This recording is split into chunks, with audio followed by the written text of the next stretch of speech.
análises que a gente vai fazer. E aí essas análises são o quê? As análises que a gente vai escrever, né? O que a gente vai escrever na prova, certo? Elas têm que ser objetivas, mesmo nos temas abstratos. O que é ser objetivo? Focar no objeto, não em você. Focar naquilo que você vai escrever, não naquilo que você sente, acha, etc. Tudo bem? Claro que, lembrando que tem a sua opinião, mas tem uma maneira de escrever opinião. Inclusive, a gente vai conversar ali sobre a linguagem, que a gente já falou na semana passada, na quinta, né? Eu falei da linguagem. É muito bom esse negócio de ter aula 2 vezes, porque eu fico com semana passada na mente. As análises devem ser objetivas, científicas, racionais, universais e ponderadas. E aí, o que é ser científica, pessoal? Não pode ter argumento religioso. Não interessa a religião. Não pode usar argumento religioso, tá bom? Racionais, sem tom emotivo. Não pode ter emoção. Os temas têm que ser analisados de maneira racional, ou seja, sem emoção, tudo bem? Eu sei que tem temas que dão uma certa raiva, um certo sentimento na gente diferente, mas a gente tem que ter o nosso autocontrole aí. Racionais sem tom emotivo, universais, sem uso de experiências pessoais. Não dá para chegar na redação e falar, meu vizinho, ele realmente joga lixo no chão. Não tem condições, tá, gente? Tem que ser uma coisa, nota-se que as pessoas têm costume de jogar lixo no chão, entendeu? Nesse tipo. Você pode falar a mesma coisa, só que com uma linguagem mais formal, certo? Ponderadas, sem radicalismo. Como eu falei, não vai meter o governo nunca investe na educação. A educação sempre foi largada. Calma aí. A gente não pode utilizar esse tipo de coisa, nunca, sempre, jamais, ninguém. Isso é muito ruim para a redação. Por quê? Você não tem como provar isso. Se você tivesse dado que 0% das pessoas, ou 100% das pessoas faz aquilo, aí tudo bem. Mas quando você não tem como comprovar essa informação, você não fala, tá bom? Eu sempre falo isso. Sem fonte, não vai usar. E aí, vamos lá, a linguagem que a gente vai usar na redação. Uma linguagem impessoal, falamos disso na semana passada. O que é uma linguagem impessoal? Não usa a primeira pessoa do singular, tudo bem? Os vestibulares, os concursos permitem o uso da primeira pessoa do plural, o nós, tá bom? Você pode usar, eu não acho legal, mas você pode usar. Pode usar a primeira pessoa do plural, mas o melhor é que você use a terceira pessoa do singular. O meu preto é horrível. Terceira pessoa, não deve. Do singular. Tá bom? E aí, como que a gente usa essa terceira pessoa do singular, pessoal? Como eu acabei de falar. Observa-se que, nota-se que, é notável, é perceptível, temos analisado, né, no caso da primeira pessoa do plural, temos analisado, é assim que a gente escreve na redação, tá bom? E aí, só pra gente lembrar, linguagem pessoal, acabei de falar. Lembrando que impessoalidade é diferente de imparcialidade. Imparcialidade é o que a gente acabou de falar. De ficar, eu sou imparcial, nem por sim, nem por não, sou do meio. Não pode. Tem que ser parcial, tem que tomar um lado, e ser impessoal não é a mesma coisa que ser imparcial, tá bom? E aí o objetivo da linguagem pessoal é o quê? Evitar redundâncias, né? Evitar que você fique falando as mesmas coisas toda hora. Isso vai ser impessoal. Você vai olhar de fora o que está acontecendo mesmo, mudando a sua opinião. A sua opinião não vai ser colocada como eu acho que. Você vai falar, nota-se que, entendeu? Você vai usar a mesma coisa, só que de uma maneira diferente. E aí aumentar a credibilidade. A gente falou isso na semana passada, eu vou te mandar todo esse material, tá, Carla? Tá bom. Na semana passada a gente falou, por que a linguagem pessoal ela aumenta a credibilidade? Porque ela dá à linguagem, à nossa opinião, uma cara de verdade, uma cara de fato. Lembra que a gente botou aquele quadrinho? O fato, né, sempre impessoal. A cadeira é branca. Agora, a opinião pessoal, eu acho a cadeira confortável. Agora, a opinião impessoal, a cadeira confortável. Então, dá cara de quê? De verdade. Eu acho a cadeira confortável, é uma opinião minha, que vocês podem discordar ou não, certo? Agora, quando eu falo a cadeira é confortável, você pode até discordar, mas essa minha afirmação dá uma cara de que a cadeira é realmente confortável, certo? Eu não estou dizendo que sou eu que acho, eu estou afirmando, tudo bem? Então, é por isso que fala que aumenta a credibilidade, dá a cara de verdade a uma opinião nossa, tudo bem? E aí, sobre a linguagem ainda, o padrão culto, né? Ou seja, a norma culta, a norma padrão, com simplicidade e nitidez. E aí, o que a gente não pode colocar, né, nesse nosso texto? Traços de oralidade. Pessoal, o que é oralidade? Fala. Tá? Marcas da fala, a gente não pode colocar coisas que a gente usa na fala. Por exemplo, ontem eu conversei isso com os alunos, naquele exercício que a gente fez sobre o implicar, o verbo implicar. A gente costuma falar assim, uma coisa implica na outra. Só que o verbo implicar, nesse sentido de resultar, ocasionar, ele não tem preposição. Então, o adequado com a gramática é uma coisa implica a outra, tudo bem? Sem preposição, sem esse a e craseado. Então, tomar cuidado para não confundir a fala com a escrita. A gente fala, cheguei em casa. Tá de boa, a gente fala. Mas a gramática diz que é o quê? Cheguei a casa, né? Quem chega, chega a algum lugar. Então, tomar cuidado para não confundir a nossa fala com a nossa escrita formal. Não pode ter traços da fala, não pode ter gírias de forma nenhuma, desde que o mundo é mundo. Pior coisa para começar a redação, desde que o mundo é mundo. O mundo é mundo sente. Desde que, né, que houve uma explosão de átomos e que os peixes foram peixes, enfim, desde que tudo foi tudo. Contrações, pessoal, esse pra, o né, jamais. Até porque o né é marca de interlocução. Tá conversando com quem na redação? Você não tem conversa. A redação não tem resposta, certo? É um monólogo. Você escreve para alguém corrigir. Então não tem marca de interlocução. Porque na fala a gente utiliza o né porque eu falo assim, tal coisa, né? Porque é para ver se você concorda ou discorda. É uma maneira de interlocução. Mas na escrita, jamais. Tá? Internetês, coisas da internet. Jamais, pelo amor de Deus. Vocabulário impreciso, coisa. Não tem condições, tá? Não podemos usar. Abreviatura, também não. É diferente de abreviação, tá, pessoal? Quer dizer que eu estou proibido de escrever OMS, ONG, FGV? Não, claro que não. Você está proibido de botar HG para hoje, né? Não tem condições, tá bom? Para vocês, ó. A gente escreve assim, hoje, tudo bem, PQ, tá bom? Períodos longos ou curtos demais. Não, PQ na prova eu já peguei, tá? Já corrigi redação com PQ, tô falando sério. É mais fácil que lembrar os porquês. Excelente. Os meus PQ. alunos que falam isso também, meus alunos de outros lugares falam, bota o PQ que a gente não tem dúvida do porquê. Eu falei, ótimo, não tem dúvida do porquê, tira zero. Tá ótimo. É mais fácil perder um pontinho que errou porque colocou, do que tirar zero com um PQ. Aí vamos lá, períodos longos ou curtos demais. Pessoal, o que é um período? Uma frase que tem um ponto. De boa? Uma frase que tem um ponto. Seja ele continuativo, seja ele final. Toda frase que tem um ponto, pontinho ali, é um período, tá bom? Ponto que eu digo é aquele pontinho assim, é vírgula não, tá? Tem um ponto, isso aqui é um período, tá? E aí, por que períodos longos ou curtos demais? Se você não colocar os seus períodos de uma maneira semelhante, isso fica muito confuso. Porque você fala. No geral, vocês não sabem usar vírgula. Não estou falando mal de você não, tá? Estou falando porque a vírgula é uma coisa complicada de saber usar. Aí você escreve um monte de coisa, a pessoa que está corrigindo fala assim, eu já não lembro o que está escrito no início. Não tem como colocar um período de 3 linhas, pessoal. Eu tenho um aluno que faz um período, um parágrafo num período. Eu falo, que isso, pelo amor de Deus? Como é que eu lembro o que está escrito lá em cima? Um parágrafo inteiro, 5, 6 linhas com um período. A pessoa começou a escrever aqui e bota ponto lá embaixo. Não tem condições. Tem que ser o que a gente vai chamar de tópicos frasais, tá bom? A gente vai usar tópicos frasais. Também vamos estudar isso com calma. A gente vai usar tópicos frasais. E aí, a estrutura do nosso texto, né, da nossa redação. De 4 a 5 parágrafos. Por que eu falo de 4 a 5 parágrafos? Tem gente que gosta de fazer 3 parágrafos de desenvolvimento. Tem prova que exige 3 parágrafos de desenvolvimento. Vocês vão fazer o que novamente? Ler o edital. Vai lá no edital, ler bonitinho a parte da redação. É claro que eu também vou ler, também vou repassar para cada prova de vocês o que é obrigatório ou não, né? Mas eu digo que, se não for obrigatório fazer 3 parágrafos de desenvolvimento, que se faça 2. Por quê? Cada parágrafo de desenvolvimento tem que ser um argumento diferente, de ordem diferente. Senão vai parecer que você não sabe de nada e está enchendo linguiça. Então, pensar em 3 argumentos é bravo.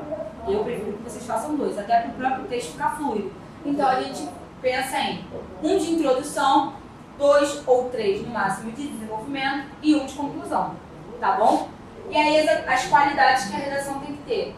Aí eu vou botar as elementares e as diferenciadas e a gente acabou o nosso conteúdo, tá? Só isso. Só tudo isso. Só os 3 quadros. E aí eu vou apagar aqui pra gente poder dar continuidade, tá bom? Só aqui tá bom. Só pra gente encerrar aqui, ó. Tá gravando? Tá. Finalmente. Pra gente encerrar, né, pessoal? As qualidades que a gente tem que ter na nossa redação. Elementares. O que são elementares? Aquilo que não pode faltar, né? Aquilo que é basal pra gente. E aí, quais são? Pô, coesão, que eu falei pra vocês, que é a mesma coisa que ligação, certo? A ligação entre as partes. Coesão é ligação. Coerência é sentir. Ó, não pode faltar coesão, não pode faltar coerência, tá? Ter sentido naquilo que você fala. Não pode faltar concisão. O que é concisão? Que a gente acabou de falar sobre os períodos longos ou curtos demais. Concisão é você explicar de maneira sucinta, de maneira rápida, né? Não ficar sendo prolixo, falando muita coisa para explicar uma coisa pequena. Senão parece que você está enchendo linguiça e não sabe sobre o que você está falando. Então, o interessante é você ser conciso. Não precisa ser conciso demais e escrever uma linha desse tamanho, um período desse tamanho, pelo amor de Deus. Um período de uma linha, 2 linhas no máximo, tá excelente, tudo bem? Nitidez, ser nítido naquilo que você está falando, ser explícito. Por que eu falo isso? Porque às vezes a gente acha que está falando uma coisa e está falando outra. Acho que eu já até trouxe para vocês esse exemplo de um aluno que eu corrigi a prova, por isso que eu peguei esse naquela vermelha, tá marcando um pouco. Eu corrigi a redação de um aluno que ele escreveu o seguinte: o tema era prostituição infantil no Brasil. E ele escreveu o seguinte: a escola tem papel fundamental na prostituição infantil. Eu entendi o que ele quis dizer. Ele quis dizer que a escola tinha papel fundamental em combater a prostituição infantil. Só que quando ele escreve a escola tem papel fundamental na prostituição infantil, parece que ele está falando o quê? Que a escola tem papel fundamental em botar as crianças para se prostituir. Então tem que tomar muito cuidado com o que você fala, tem que ser nítido, tem que ser explícito naquilo que você fala. Tudo bem? E aí, correção gramática, né? Ter poucos desvios gramaticais. E aí as qualidades diferenciadas. Profundidade. O que é profundidade, pessoal? Aprofundar o seu argumento, explicar bem o seu argumento. E quando eu escrevo boas premissas ou evidências, eu estou falando do raciocínio dedutivo, a gente vai estudar isso, tá? Não precisa se desesperar. E do raciocínio indutivo. Tá bom? São raciocínios lógicos que a gente utiliza para argumentar na hora da redação. Vamos estudar sobre isso separadamente, não precisa ficar desesperado. Se quiser dar uma olhada em casa, não tem problema, mas a gente vai estudar, tá bom? Senso crítico, visão diferenciada. Ter um senso crítico é ter um olhar que não é o senso comum. Um olhar para aquele tema de perceber, tá, o que essa prova está me pedindo esse tema? O que esse tema tem de relevante? E o que eu posso falar sobre ele de relevante? Que tipo de coisa eu posso trazer para criticar essa posição, esse tema? Tudo bem? É isso, essa visão que você tem diferenciada da situação. E a criatividade, que para o UERJ, né, para vocês que vão fazer o UERJ e bombeiro, conta muito a criatividade na linguagem ou no conteúdo, né? Esse conteúdo com autoria seria você ser criativo, ter um bom desenvolvimento de texto, planejamento de texto bom. E aí, criatividade, isso para o UERJ, tá, pessoal? Tem que ter. Importantíssimo. Na linguagem, é usando figuras de linguagem. E no conteúdo, é você trazendo coisas que ninguém traz, entendeu? Sair do senso comum também. Quando eu digo que ninguém traz? Que são os autores que todo mundo traz? Aristóteles, Platão. Ah, professora, mas não posso descrever isso? Claro que pode. Só estou falando que você pode se destacar e trazer aquilo que ninguém traz. Por exemplo, falar de um filme, de uma observação que ninguém fez. O meu irmão, por exemplo, ele escreveu naquele tema aqui do Enem, que foi o democratização do acesso ao cinema. O meu irmão fala do dia que foi todo mundo pro cinema no Chaves e o Chaves não foi. Ele levou uma redação falando isso, né? Ele escreveu isso na redação. E isso é você sair do senso comum. Isso é você sair daquilo que todo mundo vai falar. O Chaves é um desenho bobo, né? Uma coisa que aos nossos olhos parece boba. mas que mostra críticas sociais, o menino que é abandonado, que não tem família, blá blá blá, situação de rua, né, que as pessoas criaram a situação de barril. Situação de barril é triste, é triste. Mas vamos lá, acho que eu acabei, né? Essas são as diferenciadas, as qualidades diferenciadas que a gente tem que ter. Só tudo isso para ser uma redação perfeita, tá? Quase nada. Mas tudo bem.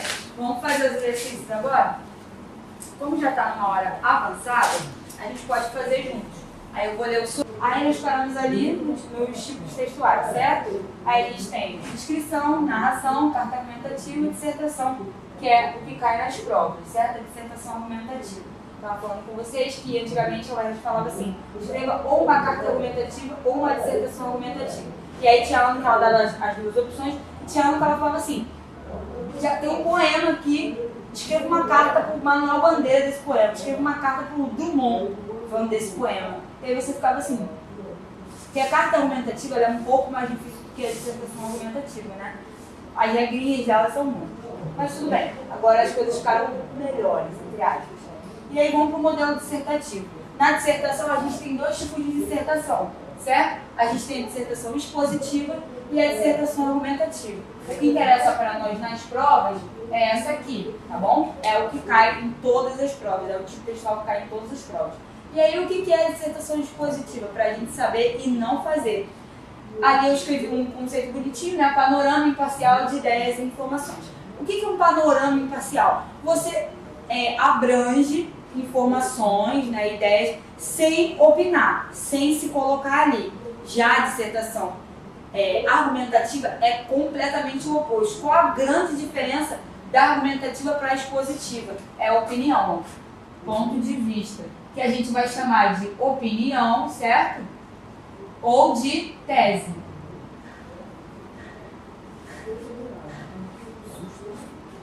E aí tem uns exemplos aqui para vocês da dissertação expositiva. As matérias de jornal, os livros didáticos. Os livros didáticos eles não vêm opinando, né? Não vêm falando assim, o nazismo foi uma coisa muito triste. Não vem. Eles expõem somente o que foi o nazismo, o que foi a escravidão. E aí, por exemplo, em contrapartida, né, as colunas de jornais. Vocês já leram colunas de jornais? Se não, procurem. As colunas de jornais, os jornalistas já podem opinar. E isso é um exemplo de dissertação argumentativa. Elas trazem informações, mas também com opiniões. Tudo bem? É esse tipo aqui que a gente vai sempre escrever. Tá? E aí o ponto de vista, pessoal, aí ali eu escrevi, em tese, preconceitos são aceitos, mas tem difícil sustentação. Por que eu falei aquilo ali? Porque tem gente que pensa assim, eu tenho que escrever o que a banca quer. Isso não é uma realidade, você não tem que escrever o que a banca quer que você escreva.